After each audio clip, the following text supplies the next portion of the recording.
we had an older group last year, majority 5-year-olds, and they really were starting to create these books. You know, so they made a space journal. They made different stories about aliens and outer space and things like that.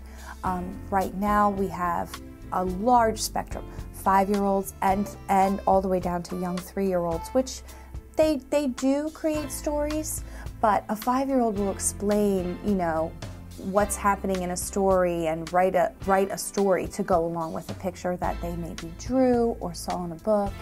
And so it was more literary based.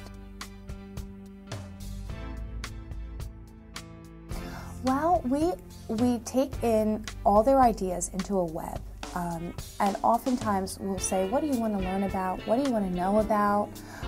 What do you know already? You know, and then we just go from there, and every day, you know, bring in new things, add a little bit at a time. And then usually it just takes off from there. We usually don't have to do too much because their interests are endless.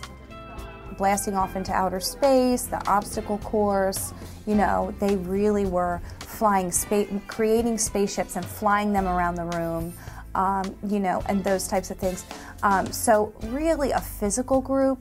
You know, they wanted to be in the basement and, you know, do the obstacle course again and again and again. And that's fine.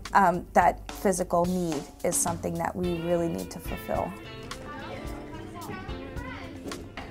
I know when we did our motion unit, I had originally planned to go in the direction of animals because they were always playing dogs.